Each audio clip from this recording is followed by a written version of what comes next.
Hello students, I hope you all are fine. आज की class Hindi grammar की class, Hindi व्याकरण, हिंदी ग्रामर का फर्स्ट चैप्टर जिसका हेडिंग है भाषा और व्याकरण। आज मैं आपको चैप्टर फर्स्ट एक्सप्लेन करूंगी। तो हम स्टार्ट करते हैं भाषा से।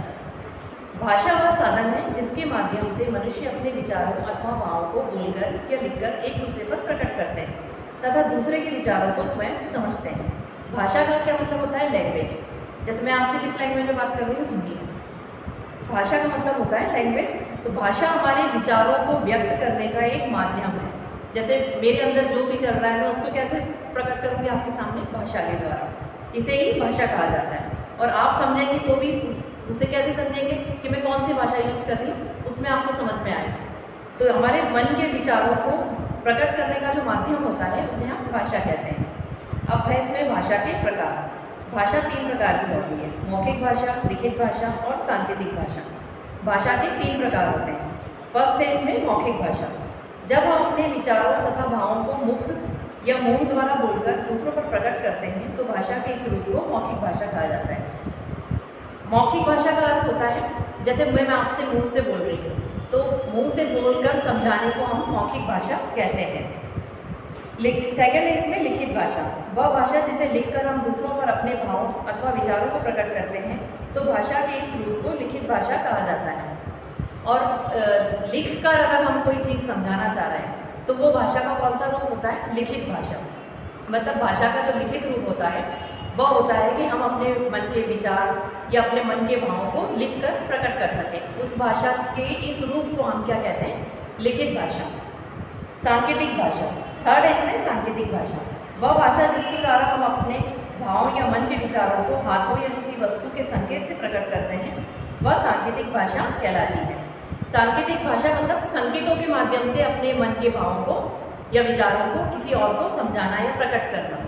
मतलब हम अपने हाथों से या अपने चेहरे के एक्सप्रेशन से किसी भी तरह से संकेत देकर जब कोई चीज़ समझाना चाहे तो उसे सांकेतिक भाषा कहते हैं। अब इसमें नेक्स्ट हेडिंग है बोली। बोली क्या होती है?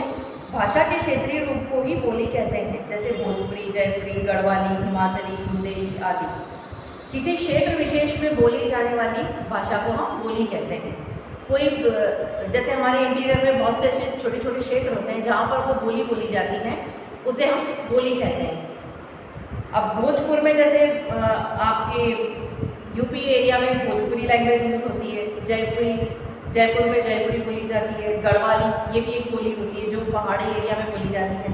हिमाचल में पहाड़ों में है तो वहाँ पर आपको जो लैंग्वेज सुनने को आएगी वो अलग अलग, जैसे गढ़वाली, हिमाचली, ये सब पहाड़ी एरिया में बोली जाने वाली बोली है। अब इसमें नेक्स्ट हेडिंग है भाषा और बोली में भेद। भेद का मतलब होता है अंतर। तो भाषा और बोली में क्या अंतर होता है ये पढ़ेंगे हम।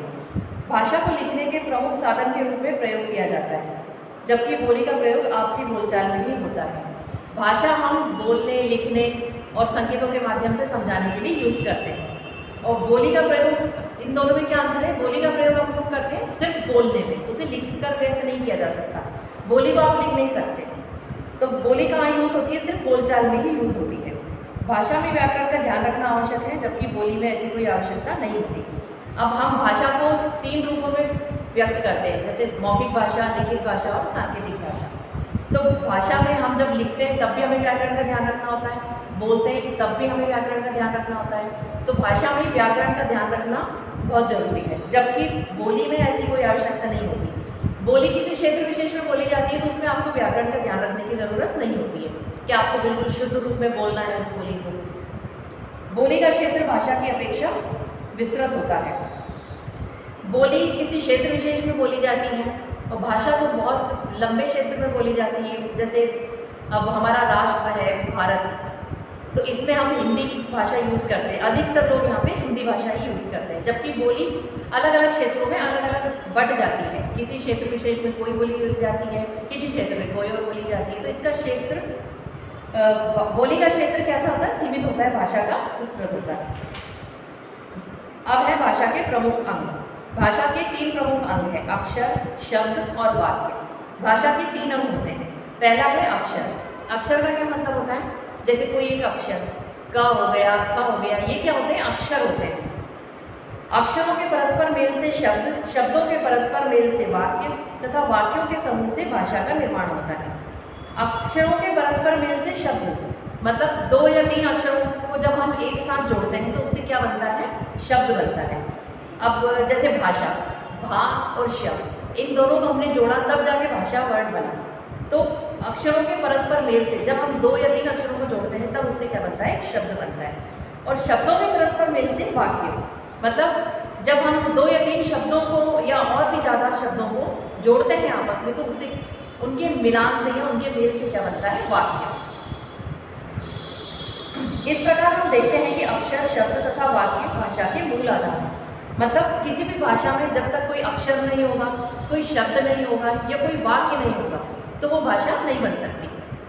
इसका मतलब भाषा का मूल आधार, भाषा का मूल आधार क्या है? अक्षर, शब्द और वाक्य। ये तीनों चीज से मिलकर ही कोई भाषा बन पाती है। अब इसमें नेक्स्ट हेडिंग है लिपि। लिपि का अर्थ होता है भाषा को लिखित रूप देने के लिए मूल ध्वनियों के संकेत के रूप में कुछ चिन्हों का प्रयोग करते हैं जिन्हें वर्ण कहते हैं। मतलब बहुत से ऐसी ध्वनियाँ निकलती हैं हमारे मुंह से और उन ध्वनियों को जब हम किसी लिखित रूप में लिखते हैं उस लिखित रूप को ही हम लिपि कहते हैं। जैसे अब मैं आपसे बोल रही हूँ, मुझे इसको लिख कर बताना है तो मैं कैसे लिखूंगी?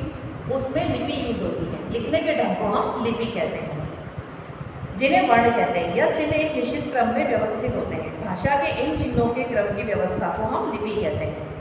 मतलब लिखने के ढंग को ही लिपि कहा जाता है। जब हम लिखते हैं तो उस ढंग को लिपि कहा जाता है। किसी भी भाषा की लिखने की विधि अथवा उस भाषा के संकेत चिन्हों को लिपि कहते हैं। जैसे हिंदी और संस्कृत भाषा की लिपि देवनागरी है। हिंदी देवनागरी लिपि में लिखी जाती है। अंग्रेजी भाषा की लिपि रोमन, अंग्रेजी भाषा किस लिपि में लिखी जाती है? रोमन में। पंजाबी भाषा की लिपि गुरुमुखी, पंजाबी गुरुमुखी में लिखी जाती है। और उर्दू भाषा की लिपि फारसी है, उर्दू फारसी लिपि में लिखी जाती है। अब इसमें नेक्स्ट हेडिंग है व्याकरण। व्याकरण जो कि आपके चैप्टर का हेडिंग है भाषा और व्याकरण। व्याकरण का अर्थ होता है ग्रामर। व्याकरण भाषा को स्वच्छंद प्रवाह को नियमित और नियंत्रित करती है। वह भाषा को अव्यवस्थित होने से बचाती है। भाषा का मौखिक एवं लिखित रूप में शुद्ध प्रयोग करने के लिए जिन नियमों को ध्यान में रखना आवश्यक है उन नियमों की जानकारी हमें व्याकरण से प्राप्त होती है। मतलब व्याकरण ऐसा ज्ञान है जो हमें भाषा को शुद्ध रूप से बोलना, लिखना तथा पढ़ना सिखाता है। मतलब मैं आपसे बोल रही हूँ तो अगर मेरी भाषा में शुद्धता नहीं होगी या लिखने में शुद्धता नहीं होगी तो आप उसे कैसे समझोगे? मैं कुछ भी बोलूँ या कुछ भी लिखूँ तो आप उसे नहीं समझ पाओगे। तो व्याकरण हमें क्या सिखाता है? भाषा को शुद्ध रूप से बोलना तथा शुद्ध रूप से लिखना। व्याकरण में वह नियम होते हैं जो भाषा को शुद्ध बनाती है, लिखने में हो या बोलने में हो। अब व्याकरण के अंग। व्याकरण के निम्नलिखित 3 अंग होते हैं: वर्ण विचार, शब्द विचार या वाक्य विचार। पहला है वर्ण विचार। वर्णों के परस्पर मेल से शब्दों का निर्माण होता है। वर्ण विचार में वर्णों के आकार, भेद, रूप, उच्चारण तथा संयोग की विधि आदि पर विचार किया जाता है। वर्ण विचार क्या होता है? वर्णों के परस्पर मेल से शब्द बनते हैं। जैसा मैंने आपको पहले समझाया कि 2 वर्ण मिलके या 3 वर्ण मिलके एक शब्द बनाते हैं। तो वर्ण विचार में वर्णों के आकार, मतलब वर्ण का आकार, भेद, रूप, उनका क्या रूप है, उच्चारण मतलब उच्चारण करना है यानी बोलना, किस तरह से उच्चारित कर रहे हैं तथा संयोग की रीति आदि पर विचार किया जाता है। अब है नेक्स्ट शब्द विचार। वर्णों के परस्पर मेल को शब्द कहते हैं। वर्णों के परस्पर मेल को शब्द कहते हैं। मतलब शब्द कैसे बनते हैं? जब हम 2 या 3 वर्णों को आपस में मिलाएं तब वो एक शब्द बनता है। किसी भाषा में कई प्रकार के शब्द होते हैं। हिंदी भाषा में भी कई भाषाओं के शब्द मिलते हैं। शब्द विचार में शब्दों के मूल स्वरूप, विकास, निर्माण, अर्थ आदि का अध्ययन किया जाता है। शब्द का स्वरूप क्या होता है कि वह किस वर्ण से मिलके बने हैं, विकास, निर्माण, उनका विकास कैसे हुआ है और उनका अर्थ क्या है। मतलब किसी भी शब्द का अर्थ समझाना, जैसे शब्दार्थ होते हैं तो अगर हम कोई भी शब्द ले लेते हैं उसका अर्थ समझाना पड़ता है हमको कि शब्द का अर्थ क्या है। तो शब्द विचार में यही सब होता है। अब इसमें है नेक्स्ट वाक्य विचार। वाक्य भाषा का प्रमुख अंग होता है। प्रत्येक भाषा में वाक्य की एक निश्चित क्रमबद्ध रूपरेखा होती है। जैसे हिंदी भाषा के वाक्यों में सर्वप्रथम कर्ता, फिर कर्म और अंत में क्रिया का प्रयोग होता है। वाक्य विचार, वाक्य कैसे बनते हैं? जैसे 2 या 3 वर्णों को मिलाकर एक शब्द बनता है और 3-4 शब्दों या इससे अधिक शब्दों को मिलाकर एक वाक्य का निर्माण होता है। वाक्य मतलब एक सेंटेंस। वाक्य प्रॉपर कब होगा या प्रॉपर सेंटेंस कब बनेगा? जब हम पहले वर्णों को मिलाकर शब्द बनाएंगे और उन शब्दों से हमें वाक्य की रचना करनी है।